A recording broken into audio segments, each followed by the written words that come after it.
हम सबको वो फीलिंग पता है जब कुछ गलत लगता है। नोरा को वो फीलिंग उसी वक्त हुई जब वो उस घर में दाखिल हुई। लेकिन लाइट्स बहुत रोशन थी, लोग नाच रहे थे और पैसा इतना अच्छा था कि ना कहना मुश्किल था। जो वो नहीं जानती थी वो ये कि उनमें से कोई इंसान नहीं था। कुवैत में एक औरत थी जिसका नाम था नोरा अल-तकाका। 1990 के दशक में वो इलाके की सबसे ज़्यादा डिमांडेड वेडिंग सिंगर थी। उसकी आवाज़ बहुत ही खूबसूरत थी, सुकून देने वाली, ताकतवर, कभी न भूलने वाली। दुल्हन सपने देखती थी कि नोरा उनकी शादी पर गाए। वो मुल्क के सबसे अमीर घरानों के लिए गा चुकी थी और मुल्क से बाहर भी। उसकी शोहरत ने उसे दौलत, आराम और इज्जत दी, लेकिन एक परफॉर्मेंस ने सब कुछ बदल दिया। ये हफ्ता उसका छुट्टी का होने वाला था। नोरा और उसकी पूरी औरतों वाली बैंड के लिए जो 6 टैलेंटेड म्यूजिशियंस थी, वो नॉन स्टॉप परफॉर्म कर रही थी और उन्हें आराम की ज़रूरत थी। फिर फ़ोन बजा। दूसरी तरफ वाली औरत की आवाज़ अजीब थी, सुकून वाली लेकिन ठंडी। कुछ गलत सा था। उसने नोरा से उसकी बेटी की शादी पर उसी रात गाने को कहा। नोरा ने हिचकिचाया। ये हमारा एक वीक ऑफ है, उसने अदब से कहा। लेकिन औरत ने बात काट दी। मैं डबल पैसे दूंगी जो तुम मांगोगे उसके। अमाउंट बहुत ज़्यादा था। नोरा ने 1 सेकंड के लिए रुक कर हाँ कर दी। ऐसे पैसों को ना कहना मुश्किल था। उसने जल्दी से अपनी बैंड को फ़ोन किया। पहले लड़कियां मना कर रही थीं, थकी हुई थी शेड्यूल से। लेकिन जब उन्हें पेमेंट के बारे में पता चला तो वो बदल गई। आराम वेट कर सकता था। उन्होंने इंस्ट्रूमेंट्स पैक किए, कार में बैठकर रात को निकल गए। जब वो ड्राइव कर रही थी, नोरा के दिल में कुछ अजीब सा बैठ गया।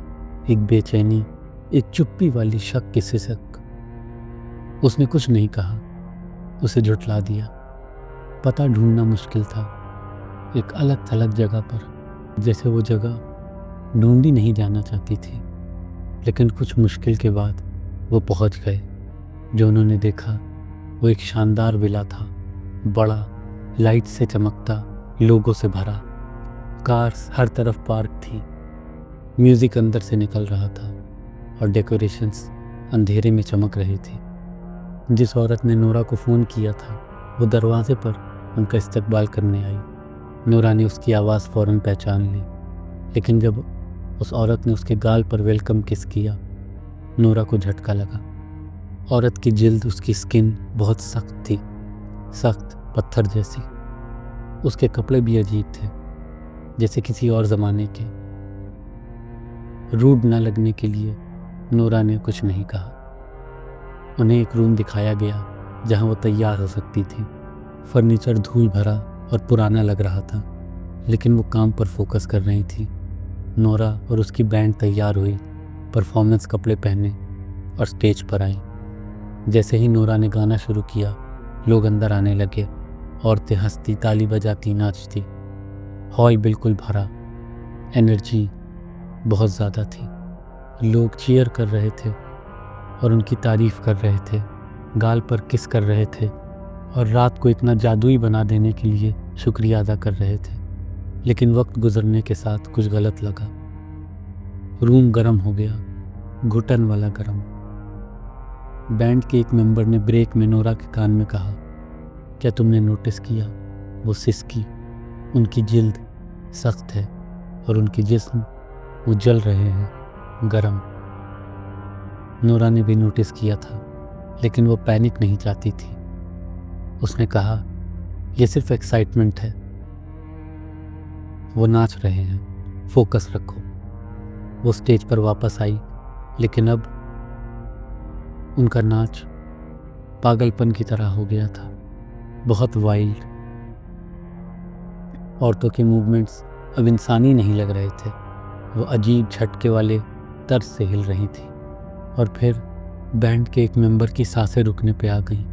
उसने देखा कि उनके पाँव वो इंसानी पाँव नहीं थे, कुछ बकरी जैसे खूर वाले। दूसरे गैर फितरी जाविये पर मुड़े थे। बैंड ने एक दूसरे को देखा खौफ से। उनका बजाना लड़खड़ाया, उनकी आवाज़ें कांप रही थीं, लेकिन नोरा मजबूत रही। उसने उनकी आंखों में देखा और ज़्यादा ज़ोर से गाई, चुपके से कहती हुई, बस जारी रखो, सब ठीक होने का ड्रामा करो। फिर ये हुआ। बैंड की एक मेंबर स्टेज पर गिरकर बेहोश हो गई। पैनिक आग की तरह फैल गया ग्रुप में। नोरा उसके पास दौड़ी, दिल ज़ोर से धड़क रहा था, अपना खौफ छुपाने की कोशिश कर रही थी। किसी के सवाल करने से पहले एक अजीब औरत आगे आई। इसे क्या हुआ? उसने अजीब सुकून से पूछा। नोरा ने ज़बरदस्ती मुस्कुराहट दी। वो सिर्फ थकी हुई है, उसने जल्दी जवाब दिया। पिछले हफ्तों से हम नॉन स्टॉप परफॉर्म कर रहे हैं, उसे आराम करने दो और पानी दो। अपनी एक टीममेट के साथ नोरा बेहोश औरत को पहले वाले रेस्टरूम में ले गई। दरवाज़ा बंद होते ही बैंड मेंबर एकदम से जाग गई। उसका चेहरा सफ़ेद, आंखें खौफ से खुली। क्या तुमने उनके पाँव देखे? वो सांस लेते हुए बोली। ये क्या हैं? ये इंसान नहीं। नोरा ने दूसरों को देखा। जो खौफ वो अंदर दबा रही थी वो थोड़ा सा टूट गया। मैंने भी देखा, वो सिसकी। मैं कुछ नहीं कहना चाहती थी, लेकिन अब मुझे यकीन है हम जिन की शादी पर हैं। कमरे में सन्नाटा छा गया।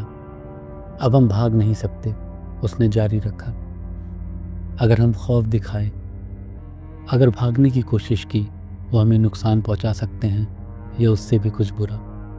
हमें सुकून से रहना है, सब ठीक होने का ड्रामा करना है और सुबह तक परफॉर्म करना है। फिर हम सेफ निकल जाएंगे इंशाअल्लाह। उसके लफ्ज़ चाहे खौफनाक, लेकिन एक रास्ता दिखा रहे थे। सब ने हाँ कहा। कोई और रास्ता नहीं था, तो उन्होंने आंसू पोंछे, सांसें मजबूत की और स्टेज पर वापस आए। वो गाते और बजाते रहे, गाना दर गाना, जबकि अंदर उनके दिल मदद के लिए चिल्लाते रहे। नाच और तेज़ हो गया। गेस्ट्स हर फितरी पैटर्न्स में घूमते और कूदते, उनके हाथ पैर मुड़ते, आंखें सफ़ेद। नोरा ने खुद को ज़बरदस्ती गाते रहने पर मजबूर किया। उसे महसूस हो रहा था कि कुछ देख रहा है, कुछ अंधेरा और पुराना। और फिर ये दोबारा हुआ। बैंड के एक मेंबर से और बर्दाश्त नहीं हुआ। वो चिल्लाई। फ़ौरन नाच रुक गया। रूम में सन्नाटा। 100 चेहरे स्टेज की तरफ मुड़े। उनकी आंखें हल्की चमक रही थीं, उनकी मुस्कुराहटें गायब। नोरा जम गई। उसी लम्हे में उसने दिल की गहराई से अल्लाह से दुआ की, या अल्लाह, अगर तू मुझे इससे बचा ले, मैं कसम खाती हूँ मैं दोबारा कभी नहीं गाऊंगी। मैं अपनी ज़िंदगी बदल दूंगी, बस हमें बचा ले।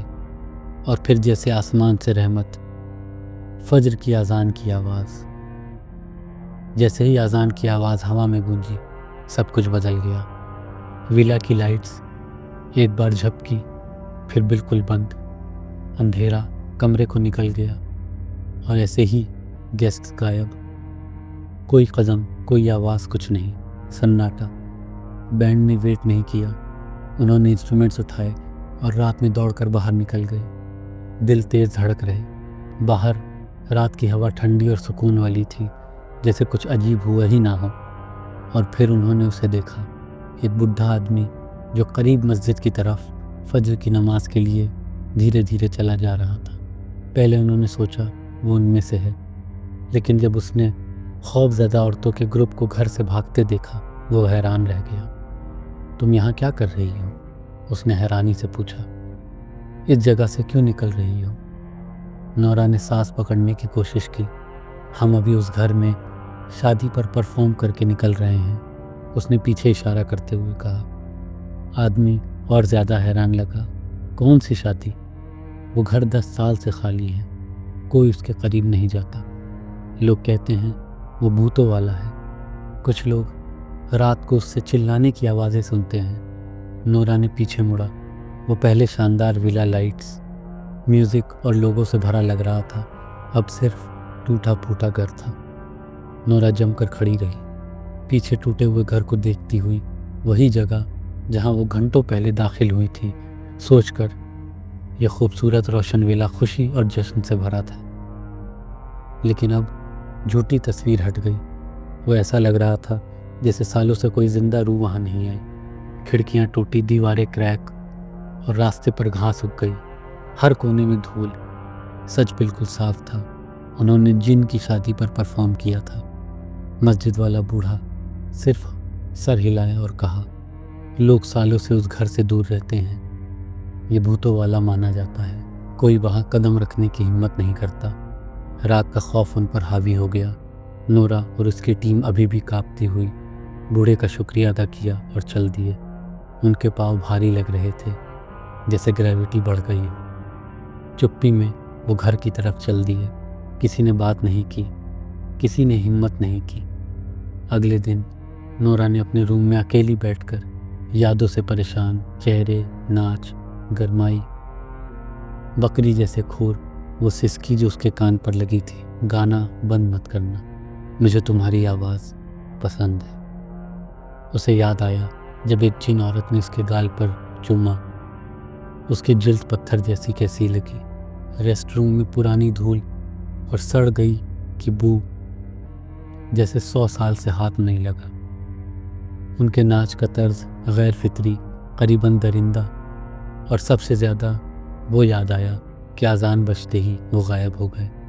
वो समझ नहीं सकती थी, लेकिन उसकी रूह सच जानती थी। उसी हफ्ते नोरा ने एक फ़ैसला किया जो सबको हैरान कर गया जो उसे जानते थे।